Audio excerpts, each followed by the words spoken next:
Em entrevista à BBC News, publicada em 21/3/2021, uma das perguntas dirigidas ao psicanalista Christian Dunker foi a seguinte: como a depressão chegou ao posto de diagnóstico mais frequente para se descrever as formas de sofrimento mental em nossa época?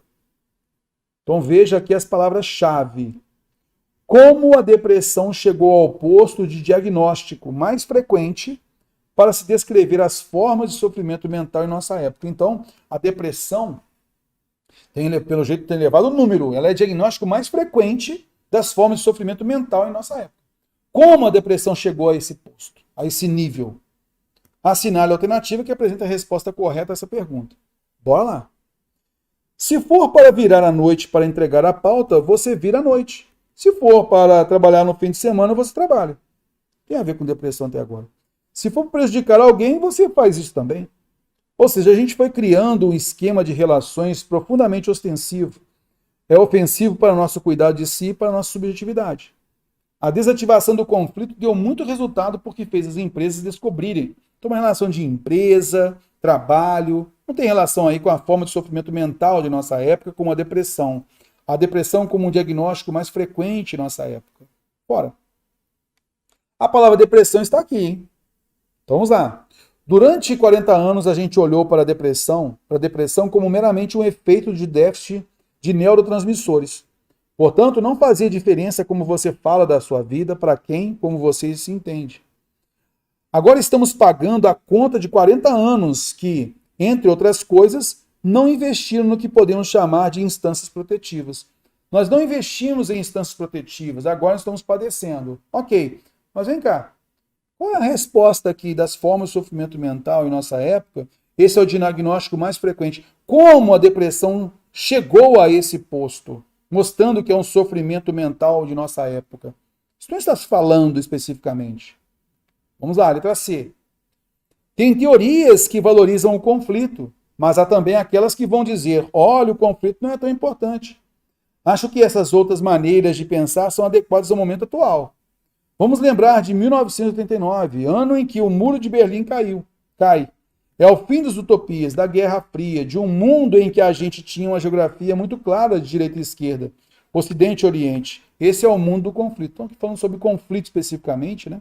Não tem essa relação com a depressão. Não tem essa relação com a depressão como forma de sofrimento mental de nossa época e como nós chegamos a esse diagnóstico mais frequente. Essa é a ideia. Como nós chegamos? Letra D, de novo, tem depressão. A depressão tem um mecanismo importante que é a autoavaliação. Freud falava que o supereu observa, julga e pune. O supereu é uma interiorização de uma certa versão da lei, frequentemente patológica e obscena. É uma versão da lei que é a sua lei. Isso não tem uma relação de como a depressão chegou ao posto do diagnóstico mais frequente para se descrever as formas de sofrimento mental em nossa época. Agora vamos avaliar, vamos observar a alternativa E. Como a depressão chegou ao posto de diagnóstico mais frequente para se descrever as formas de sofrimento mental em nossa época? Existem várias condições para que a gente eleja uma determinada forma de sofrimento, colocada na pergunta, como aquela que melhor nos representa. Então, uma frequência, é o diagnóstico mais frequente dessas formas de sofrimento. Beleza? Vamos lá. Isso aconteceu ao longo da história com a histeria, a hipocondria e a melancolia. Então, isso aconteceu ao longo da história com a histeria, hipocondria e melancolia. Dá a impressão de que essa palavra vai representando cada vez mais gente até que se esgota e precisa ser substituída por outra, pois passa a representar tantas variantes de sofrimento que perde sua eficácia em termos das gramáticas de reconhecimento. Aqui é o como. Aqui é o como perguntado. Ó. Como a depressão chegou ao posto diagnóstico mais frequente para se descrever as formas de sofrimento mental em nossa época? E aqui ele responde. Existem várias condições para que a gente eleja uma determinada forma de sofrimento como aquela que melhor nos representa, a depressão nos dias atuais. Isso aconteceu ao longo da história com a histeria. Então agora está mostrando como, ao longo da história, hipocondria, melancolia. Dá a impressão de que essa palavra depressão vai representando cada vez mais gente até que se esgota e precisa ser substituída por outra, pois passa a representar tantas variantes de sofrimento que perde sua eficácia em termos das gramáticas de sofrimento. Por isso, nós notamos que a alternativa é a resposta.